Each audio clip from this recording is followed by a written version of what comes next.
Well, hello there, everyone. This is Lisa Baum. I'm GridGain's Director of Product Marketing. We'll begin in just a moment, but first I need to conduct just a little bit of housekeeping. Could you please raise your hand using the hand icon in the GoToWebinar control panel to let me know if you can hear me? And I see hands. Great. Next, during this webinar, you will be on mute, but should you have any questions during the discussion, please enter them in the questions field within the control panel. At the end of the webinar, we'll take time to answer as many questions as possible, and those that aren't addressed will be answered in a follow-up blog entry on GridGain's blog. In addition, I will make sure everyone gets a recording of this webinar and links to the slides within 48 hours afterwards. I'd like to thank you for attending today's webinar, Deploying Apache Ignite and GridGain, the top 7 FAQs, and it's being jointly presented today by GridGain Systems Solution Architects. We have Rachel Pedreschi, sorry about that, Rachel, and Christos Erotocritou. Sorry if I butchered those. And I will just turn the floor over to you guys. Thank you so much. Great. Okay, so hopefully you've already realized I'm Christos. I'll kick this off. And I guess there's a list of questions from that we're basically going to cover over the next hour.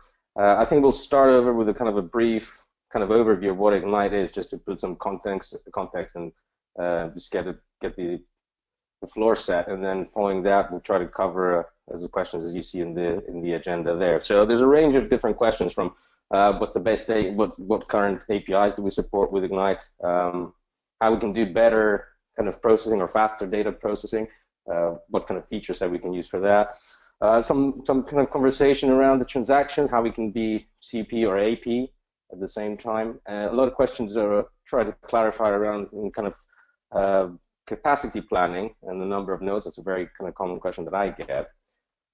Hopefully talk a little bit about some persistent stores that work with Ignite, some best practices are around deployment, both in large scale, small scale stuff.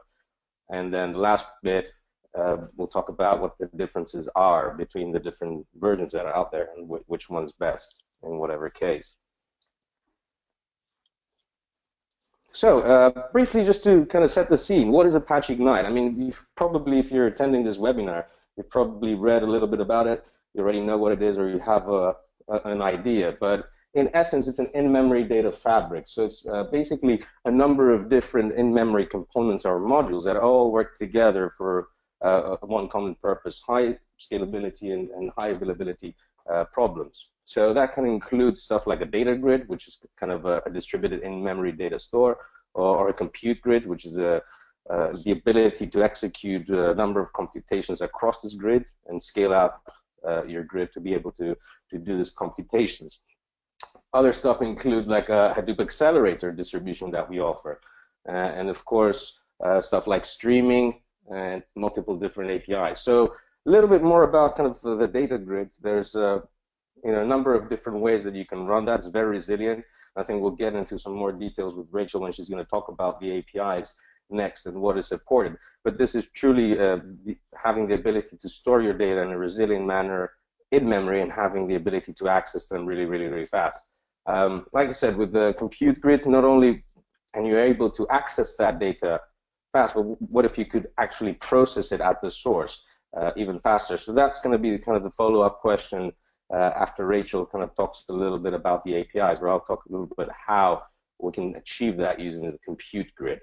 So in essence, I would say the most popular components that I see being used is more the data grid and the compute grid. Very classical use case is using it more like a cache from a database, or web session clustering, for example, where you have a number of web applications and they have their session cookies that need to be shared. In terms of compute grid, there's a number of different use cases, from real-time price calculations to real-time searching availability of different sources or hotels is another use case. And in terms of Hadoop acceleration, that's just a standard one, increasing the speed of your standard MapReduce jobs. Of course, there's some offerings around Spark as well, and how we can use an Ignite cache and present it as an Ignite RDD into Spark and be able to do that. That all hangs off, like we said, over what we call clustering or the distributed kind of framework. So this is the ability to run or have a number of nodes that all work together in a clustered way that allow us to build these abstraction layers on top. So without spending any more time trying to cover off the basics that you can probably find in previous webinars, I'll pass it over to Rachel, and she can talk a little about what APIs are supported in Apache Ignite. Thanks, Christos. Good morning, afternoon, or evening, everybody. I'm Rachel Pedreschi, and I am a solutions architect here in the Americas, and I am one of the questions I get asked a lot, especially with people who are not necessarily familiar with Apache Ignite, is what APIs do you guys support? What application languages can I use to talk to the data and compute grid? So I'm going to stay here on Christos' slide because it works perfectly well for my needs. Ignite is a Java application, so of course we have a Java API. We also have C++ and .NET APIs. They are both started in the JVM in the same process and communicate via JNI. There is a Scala API for working with Spark. We provide also a full HTTP REST client that gives you the ability to communicate with the grid over HTTP and HTTPS protocols using the REST approach. And REST APIs can be used to perform different operations like read and write from and to the cache, execute tasks, and get various metrics. There is a memcached API as well, so it allows a partially memcached compliant client to communicate with the Ignite cache, and the same goes for Redis. We also provide a PHP lightweight and consistent interface for accessing database named PHP data objects, and this extension works with several specific PDO drivers. One of them is ODBC, PDO ODBC, which allows connecting to any ODBC driver implementation. Also, of course, we provide ODBC and JDBC access for full SQL 99 DML and query operations, and that's part of our new SQL Grid implementation that you can look more on. And I think that is all. For the most part, you should be able to find a way of you should be able to find a way of talking to the grid one way or the other. Yeah, I guess what's really important here, I think you mentioned it last, Rachel, is it's really cool feature. I think the addition for the SQL DML basically. So whereas previously you could use the JDBC drivers to just do all select kind of operations and even the SQL API. I think now having the ability to do changes as well and updates and deletes, that's a great new addition that we've got. Okay, so how can I get faster data manipulation using the compute grid? So a little bit about, I guess before I go into that screen, we did talk about, we having a distributed data store, so it's a way of we can partition our data across a cluster, meaning, we don't have a single server or a single node within our grid that will contain the same piece of information. So in this scenario, what you probably need to do is fetch the data from different sources and then kind of process it. So traditionally, if you think about that, if you had just a distributed kind of database on disk without any processing capability, what you would be able to do is read that data, send it into a processing node, which is probably your client, and then do the processing there and then send the result. Now, the main kind of challenge with this is that moving data around is quite costly, and data is much more heavy than sending just the request or the processing request to that node.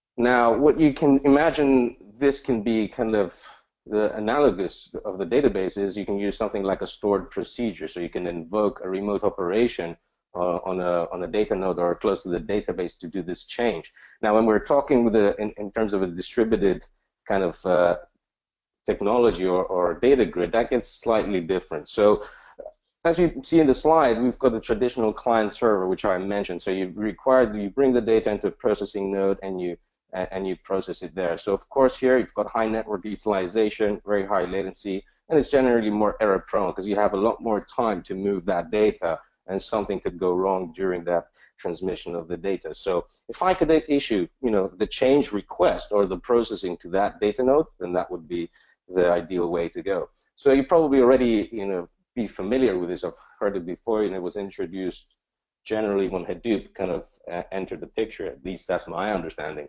And that's the ability to send out the jobs to the different processing or data nodes, have the ability to execute the local job, get the result set, and then send it back to the client for reducing. Now, generally, yeah, you can use the MapReduce to do that, but there's also a couple of other ways we can do that processing. So MapReduce is a great way to send a broadcast to all the nodes. That's in case you require all the nodes to do a specific type of processing and then give you back the results. If you want to, for example, change a specific entry, rather than the traditional way of reading that entry, doing the modification, and then writing it, what you can do is use an entry processor, which is part of the GridGain, actually part of the JSR 107 API, the JCache specification. You can actually issue the change request. So what that means is you can put a task or your piece of code, your closure, or how you want to change that entry, and then send it over to the server. Now what happens is you actually send the operation or the processing to that node, and you do that locally. So the server locally will read that up, will read that entry, perform the change, and then write it back. So much more optimal than actually having to read and do the change. Another actually option, when we did mention about MapReduce, is doing an affinity run. So where MapReduce is a full broadcast, when you do an affinity run, then you know exactly where your data resides, and you want to only do processing on a specific node. So very similar to an entry processor in this case, but it's a slightly different API. In this scenario, you kind of create your closure or your task or your runnable or your callable that you will send.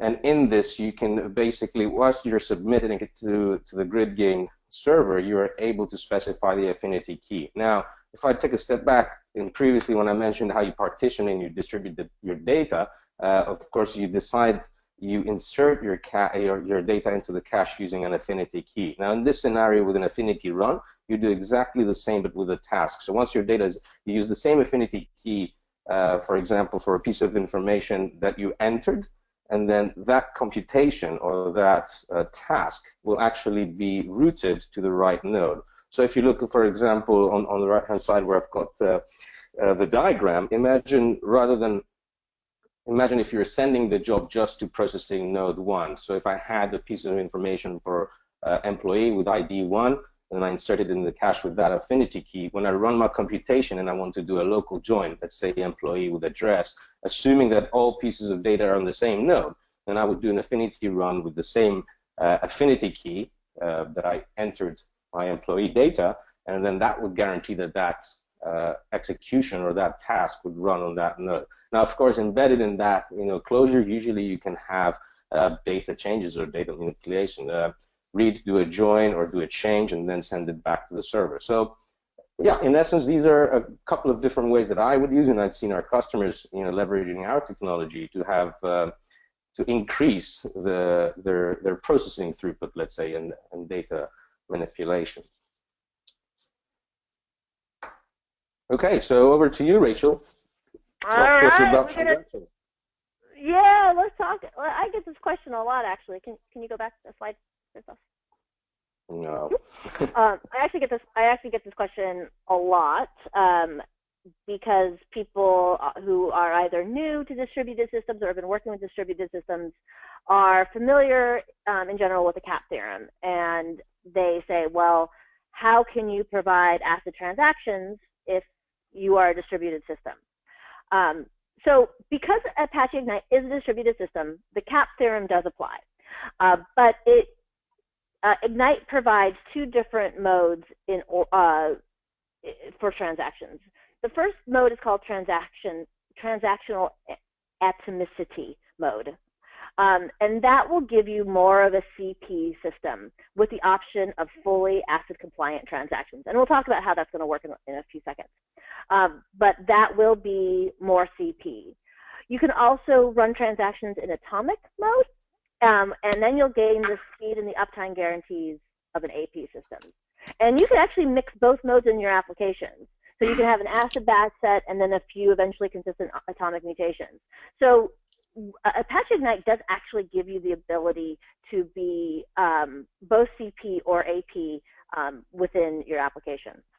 Can you press next, please, Christos? Thank you. So how does transactional atomicity work? Basically, it does it through what is called a two-phase commit. And the two-phase commit protocol is initiated whenever an application has already made a decision to commit the transaction. The coordinator node sends a prepare message to all the participating nodes holding primary copies of the data. And then the primary nodes, after acquiring the necessary locks, synchronously send prepare messages to the nodes holding the backup copies. So you can, in Ignite, if you're not familiar with it, you can say, I want a primary and X number of backup copies, and that will give you resiliency in case your system, in case you have a node go down. So once every node says yes, then the commit message is sent and the transaction gets committed. If one of the backup nodes fails during either the prepare or the commit phases, then no special handling is needed. The data will be still committed on the nodes that are alive. Ignite will then, in the background, designate a new backup node, and the data will be copied there outside of the transaction scope. If the primary node fails during the prepare phase, then the coordinator will designate one of the backup nodes to become primary and retry the prepare phase. If the failure happens before or during the commit phase, then the backup nodes will detect the crash and send a message to the coordinator node to find out whether or not to commit or roll back. The transaction is still complete, and the data within the distributed cache remains consistent. So hopefully that will give you a bit of an overview and a bit of comfort knowing that you can have availability within a cluster with Ignite, but also be able to mix both CP and AP consistency guarantees. Back to you, Christos. Great, great. Okay, wow, magic question. So how many servers or nodes needed for my use case? So a very common one. I think a lot of you are probably expecting some magic answer. I think that was, what my sales counterpart was expecting when we were going out and the different customers trying to figure this out. But it's there's no much magic here. Really, I mean, there's some basic ideas that you can have in play, but it all starts with you identifying pretty much your object size. A common misconception, I'll skip to the next slide, is actually a lot of people come and say, hey, I've got 300 gigabytes of data in my database. It's sitting on disk. Will this be the same in Ignite? Unfortunately not, and there's not really a way that we can extrapolate or extract and try to understand what that will look like. Because quite frankly, once you migrate into this in-memory data store, it's a whole different representation. It's about storing data in memory, so it's not really exactly the same. Now, given that we've had a number of different experiences with our different customers, so we've reached to some sort of estimation where we see about 2.5 to 3 times the size on disk. Now, that sounds scary a lot of the times, but you need to understand that there's a lot of things we need to take into consideration once we're moving into memory. Now, first of all, let's assume we're able to understand what our average object size is. So now I know I've got a specific entity, I've populated with some data, and I've got the average size of each object. And that object, you can imagine it as a row, let's say, in a database. Now, once you can figure out what's the average size of this, and you can have multiple of these entities in multiple different caches, and it's all about just multiplying them and figuring out what's the average size of that cache. If you've got any backups, then you have to multiply by that number. It's straightforward, really. So that means, again, if you're specifying more than one backup, then you have to take that into consideration. Most of the times, then we see just a one-to-one kind of primary to backup. So it's usually kind of double the size there. And now, of course, when you start adding indexes, then there's another kind of piece of memory that you need to consider. And in many cases, based on, and this is a very rough estimate, I wouldn't take it, and say, hey, I'm going to go build my, scale my production system based on these numbers that I'm giving here. These are just a rough indication based on our experiences. But, given the amount of indexes you would see generally on an entity, you would expect about a 30% increase when you're adding that. So that would be 30% more than what your primary and backup size would be. So that's the third part in the step. Now, of course, then you've got the overhead of the cache process just running, and the whole object. So I would what the recommendation there from our slide is about 20 megabytes per cache. It probably could be more, or roughly around there. And then what you want to add is about 200 to 300 megabytes per node for internal memory. Now that's used for kind of the JVM and GC, and for just basically operating efficiently there. Now you can see there's a small example on the right-hand side of how you would start to kind of calculate that. But for more of this, actually, we have a great section on our GridGain documentation, not the Ignite one, where actually I think we've probably moved it to the Ignite one. You can see how we explain all this capacity planning, what things you need to look out for. So that's more around the memory, which is the most important one. I wouldn't say important one, but the one that comes up initially. The next one that's probably you want to understand is your processing capacity. And this is a harder one to try and understand, because perhaps when you've got your data, then you can at least get your average object size and try to understand what that will look like before you start coding your processing. But usually processing is logic that comes after.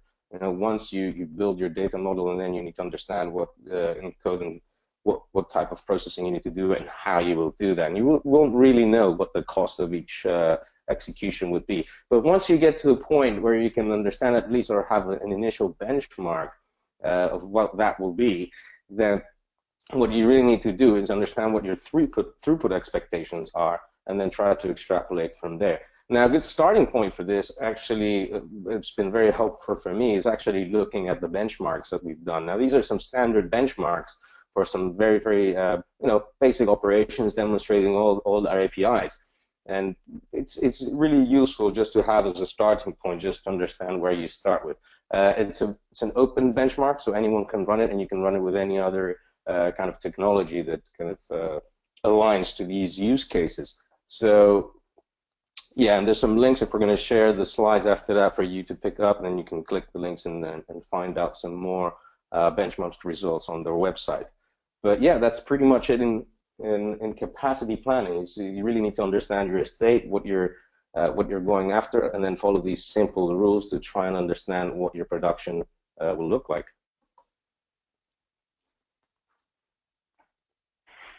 All right, I guess we're talking about persistent stores now.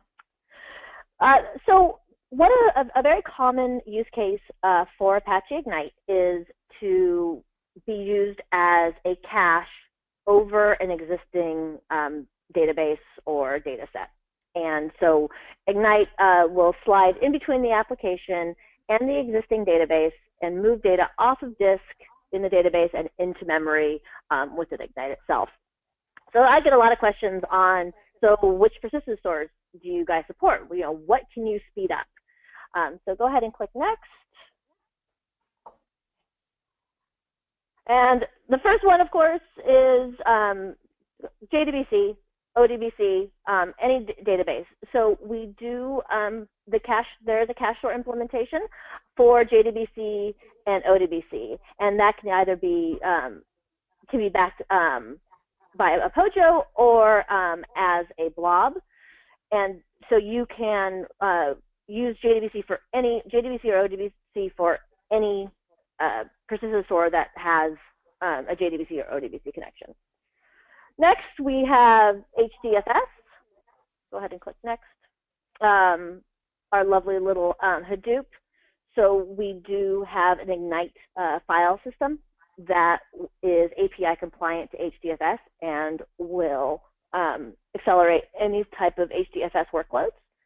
Next, And then we also have a Cassandra one as well. So if you are using the NoSQL database called Cassandra, we provide an out-of-the-box cache store implementation for Cassandra that works natively with Cassandra CQL.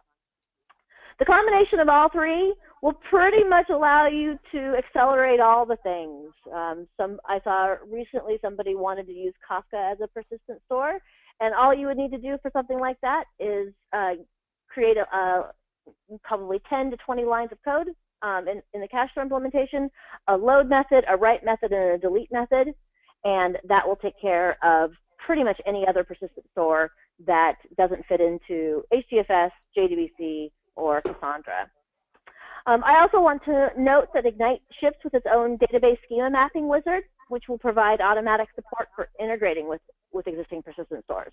So this utility automatically connects to the underlying database and requires all the needed XML, ORM mapping configuration, and Java domain model POJOs for you. So that comes with Ignite, nice little easy wizard, click next, next, next, and you get your configuration files all created for you for JDBC stores. That's a pretty funky Cassandra logo, I have to say, though. I wasn't expecting that. Oh, no, the middle one is all the things. That's the Cassandra one is to the right, but the other one is all the things. You could accelerate all the things. Cool, cool. Okay, so yeah, I guess what I've tried to pack in this question is a few kind of, well, two best practices that I see in terms of how you can leverage two main kind of Ignite features for your kind of deployments, let's say, which are usually overseen and not kind of easily picked up. But the first one is pretty much the service grid. So as you're building, I guess, your applications, there's one thing you need to understand. An Ignite client sitting on the outside will always have, you know, access to any kind of operation or API in the grid. Now, of course, you can restrict that with some permission and say, you know, that you can access certain caches or have only read through or write through. But in reality, you still have the ability to execute computations, to access, you know, cluster messages and all that stuff. So ideally, what you want to do is build a layer of kind of services on the outside. So rather than having an Ignite or your client accessing direct APIs into the GridGain kind of space or domain, what you want to do is kind of front that with a few kind of services. So you want to understand what those services calls might be. So behind the scenes, what those operations need to translate to in terms of GridGain, and then expose these only as kind of methods that your client is able to consume. Now, of course, what's that's useful to do there is kind of ring guard your deployment or your architecture from the outside, and not allowing, you know, any clients to execute any malicious code or really have access to the internals of the grid there. So generally, a best practice that's recommended to most of our customers, and the best practice that I've seen a lot of our partners and our guys implement and help our customers with. Oops, and that's it. Yeah, and just basically as a rough kind of overview, what you can do with the services is really you can have what we call singletons across the cluster. So it can be a cluster singleton, meaning there's only one instance of a service running, or you can have a node singleton, which means that service will be running on every single node, or a key singleton, which is slightly more complex and probably don't want to get into the nitty-gritty bits around there, but that's pretty much using a service that can be deployed using an affinity key. And what's kind of important to note here, and why you would use GridGain services to do that, is because you can have automatic redeployment in case of failure. So if one of your cluster singleton fails, then you're guaranteed that this will run on another node almost instantaneously. Now, the other kind of bit that I've started to be very keen on recently is logical cluster groups. So there was a question that came up a couple of times actually, which was like, I need to have a few clusters or different clusters that need to have different capabilities. Now, in the past, or with other technology, you would see them being complete independent clusters and then having a different way of communication between them. Now, there's a main challenge with that, as it's a much better approach, I think, if you have a holistic view of your cluster, and at any given point in time you can connect the client and have this view. What this allows you is that when you do need to do cross cluster group communication or this cluster communication, and that's available and possible to do. And generally, what I would recommend kind of cluster grouping is just identify what the differences are in terms of your services, or let's say you would separate nodes out for specific kind of implementations or executions. And you can see in the diagram a very common approach is to separate out your data nodes, or separate out your processing nodes, and separate out your service nodes. Now, behind the scenes, every node in Ignite is exactly the same and is treated the same way. But what you're using here is probably some level of labeling that you can categorize and group yourselves and group your nodes into logical clusters. Now, when you deploy a cache, and the easy way in how this works is as you would obtain an API to the whole cluster, which is Ignite cluster, and then use the compute API or the data API or the SQL API. What you would do in this case is actually obtain an API access to a logical cluster group. And then once you say deploy, get or create cache, then it would only create on that subset of nodes and only be available to that subset of nodes. What's great about this is actually you can treat each logical cluster group independently. You can scale them independently, so you can bring a new node within the processing cluster group on the right-hand side, for example, and then increase the capacity there, or do exactly the same thing with your data cluster group, and vice versa. And any problems or issues that would occur in one group wouldn't affect the other. The only means of communication that they would have in this situation would be just topology updates and changes in the general kind of topology that's happening there. So highly recommended, and I think this is a feature that's probably very underutilized with a lot of the deployments that I see out there. Okay, and that's over to you, Rachel, to wrap this up with the differences between the three versions that we've got. Yeah, great. Thank you. So this is also something that I talk to a lot of clients about, because they're like, okay, what's the difference? What do we get with Apache Ignite versus GridGain Professional and the Enterprise Edition? So let's take a look. Again, I'm sorry, this is a bit of a build. So let's first talk about Apache Ignite versus GridGain Professional. Code-wise, they're virtually identical, features-wise. GridGain Professional Edition is a license-supported and indemnified version of Apache Ignite. So if you choose to go with GridGain Professional, you get the same features as Apache Ignite, but you get full support and any type of consulting and patches to the software. So you're not waiting for the community to patch any bugs or to add new features. You work directly with GridGain and our engineering and support staff to get those. So that includes the data grid, which we talked about a little bit earlier as being the ability to cache data from an existing persistent store, or just in general to speed up data access. The compute grid, which gives you high performance computing capabilities and the ability to distribute application and workloads across an entire Ignite cluster. On top of those components, there are many different use cases and features and APIs that we've developed around them, including caching for OLTP workloads, caching for OLAP workloads, what I like to call is GAS, or Grid as a Service, that a number of our clients actually are using Ignite throughout their organization. And what they've done is they've created a wrapper that for any time anybody needs an in-memory application of some sort, they will just access that one particular cluster. So it's a multi-tenant application, internally within an IT organization. There's the service and messaging grid. Christos touched on some of the service grid functionality earlier. And then also streaming and CEP, full APIs to allow for only once or guaranteed message delivery of individual streaming messages, and integrations with Kafka, Flink, you name it. There's an integration out there for any type of streaming applications. So that's Apache Ignite. That's what you get with Apache Ignite. The features that are in GridGain Enterprise are centered around security, high availability, and monitoring and management.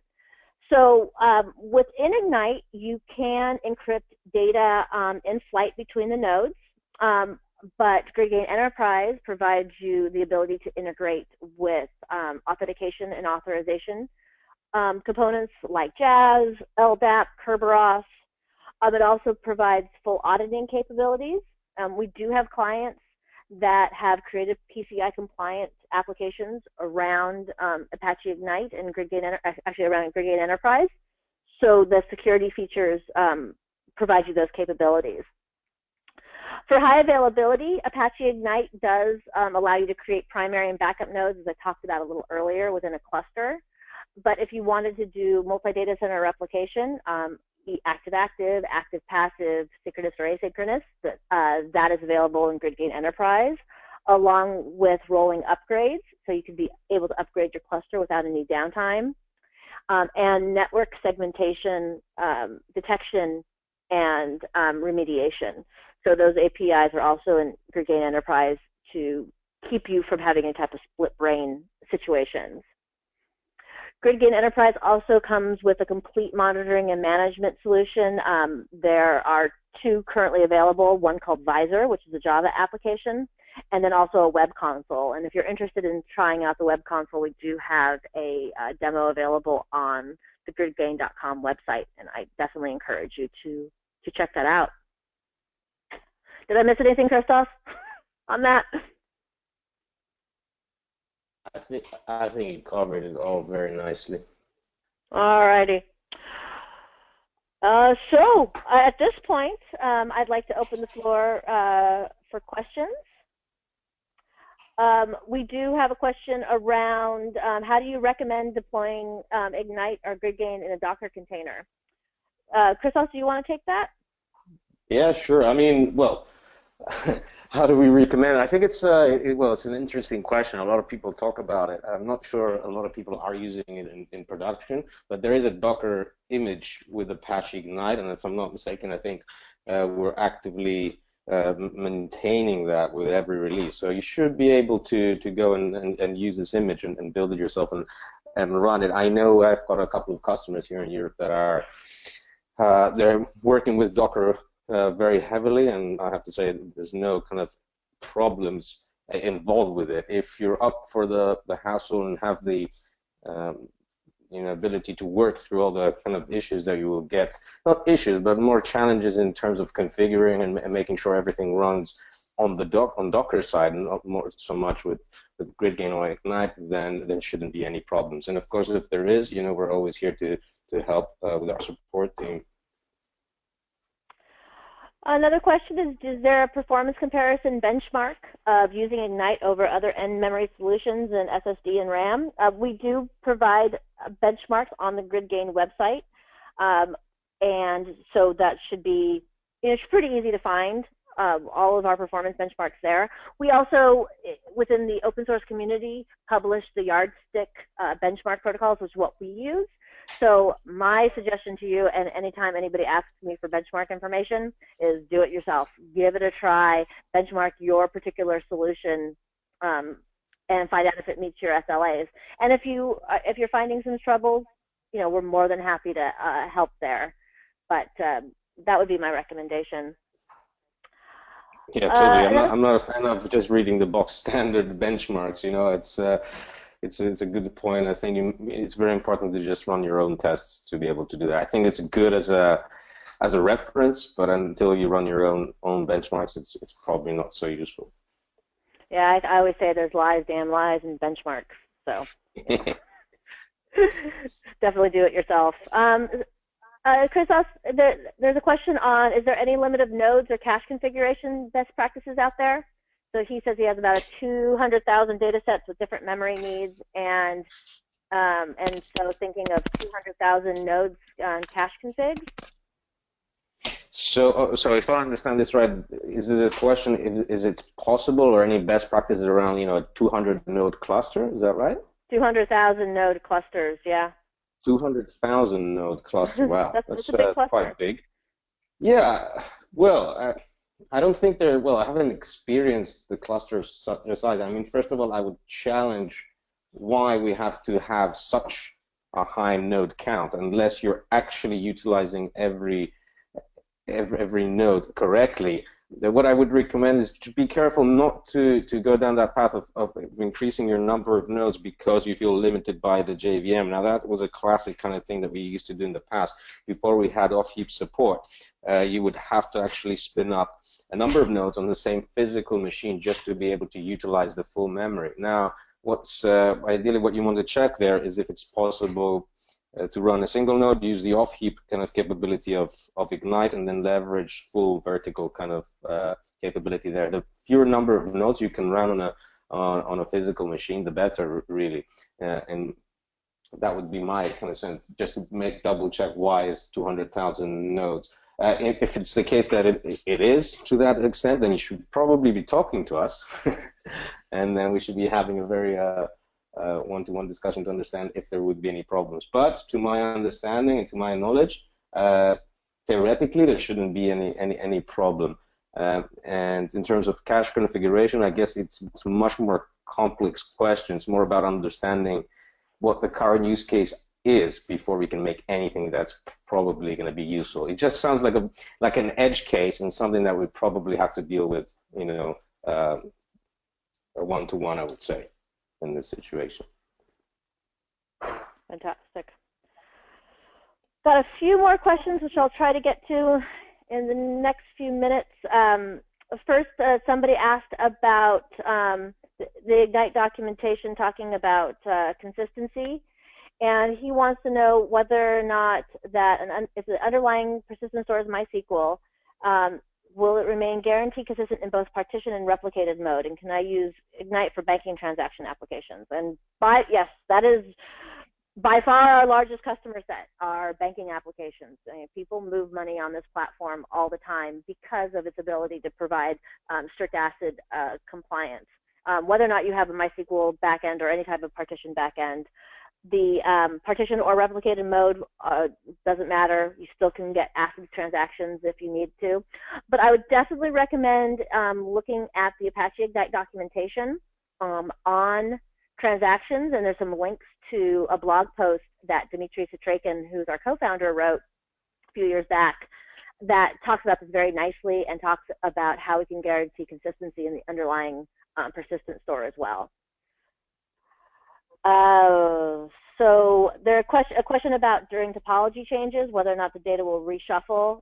Yes, definitely. So if you lose a node or a node goes down or you add a node, yes, Ignite will handle all the reshuffling of data to make sure the data is evenly distributed. So I think you can just add very quickly there. I think that's a good point. That was something we were talking about last week when we were in New York. So basically, you actually have two ways of doing the reshuffling currently right now. So imagine if you have your data kind of distributed, then that's what we call a fair affinity. So once a node leaves the cluster or joins the cluster, then we will rebalance every single node to make sure it's exactly balanced and every node has exactly the same amount of data. Now what that means is that there's going to be quite a bit of data movement going around between the nodes. But what you can have is a rendezvous affinity, which basically means if a new node joins the cluster, there will be rebalancing, but a slightly different kind of rebalancing, which means all the previous nodes will give some new data to the new node that's joined the cluster, but not necessarily redistribute the data between them. Now, what that will end up is probably the slight deviation in terms of your load balancing across your data nodes, but in most cases, in what we've experienced, that's a much better approach because your deviation is always going to be so slight. Of course, depending on the use case. But that's that is the default way that we have it at the moment, and that should be the most performance way to do that as well. And then I had a couple of questions here around why do you need to use Cassandra, and how does this give you benefits over Cassandra, over a distributed system like Cassandra?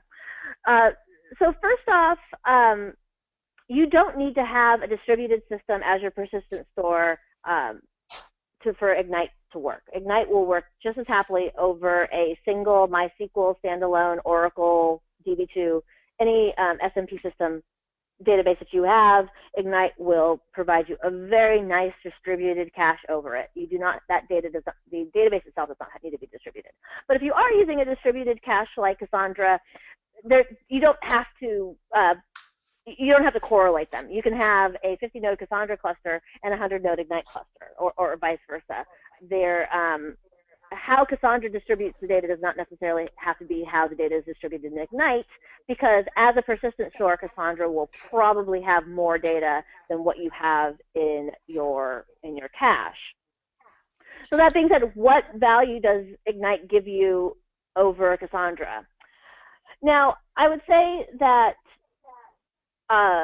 Cassandra itself is a very nice high-speed distributed data store, and it works great for most applications. One of the big downfalls with Cassandra, though, is its inability to use SQL. It is not a relational model. You need to know all your queries up front. There's no ad hoc or OLAP-style queries done in Cassandra. Secondary indexing is not very well supported. So it's great if you know exactly which queries you want. It's fantastic. It provides you multi-data center replication and high availability. But what we've found over time, and I spent 4 years working with Cassandra applications, so I'm familiar with this stuff. Is after time, people say that's great for an application, but they do want to eventually get at the data using SQL, and that is completely incapable with the Cassandra. DataStax does provide some band-aids to that using Spark or Lucene, but for the most part, you can't do it. And also, Cassandra does not provide an in-memory layer. So if you want the speed of in-memory, you can't do that with Cassandra. You can back it with SSDs, but at that point, there's not really much value over just having a caching layer. So Ignite sits on top of Cassandra really nicely, provides full SQL, ACID transactions, which Cassandra, of course, can't do because it's cap theorem restricted. It's eventually consistent. And it also provides you a completely memory solution. So is there any value to using Cassandra? Well, yes. If you want your persistent store to also be highly available in multi-data center, then great. If you really want a rock-solid, bulletproof application, Cassandra Ignite is the way to go.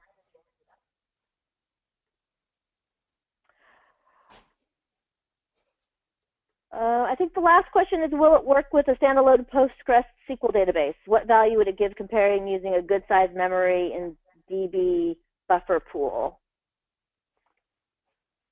Christos, I think it's your turn. Sorry, what was that? Yeah, what was the question? I didn't get that.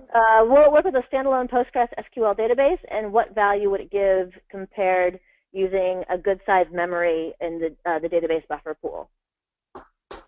Okay, so if we compare, you mean with Postgres and Apache Ignite? I'm not sure I understand. Yeah, so will it work with Apache, will it work with Postgres, which is yes. But what does it? So if you were going to just allow your database to have a large buffer pool, so most databases provide some type of caching, either through page cache or through, I guess in Postgres' case, buffer pool. Why does Ignite? What is the value of Ignite over just doing that?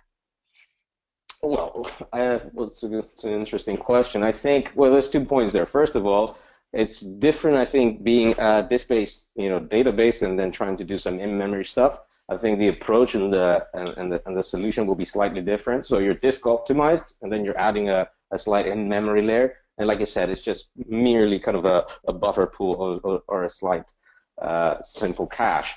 Now, probably if your use case is really simple and that's all you need, and it's all database, and extreme performance is not really a concern, or high throughput, and you're happy with that, then that should be fine. There's no need to over-engineer it. But I think what Ignite will add is the ability, like we said, to have a compute grid on top of that, to actually have the entry processing, the different types of APIs. So I think it provides you a lot more kind of features in the way you can interact and manipulate and change your data. So I think comparing it with a database that has an in-memory or a cache layer, I think it's probably not the right thing to do. And like I said, if that's where you want to be, then probably something like a Postgres with its caching and memory should be enough. But yeah, that would be my view on it.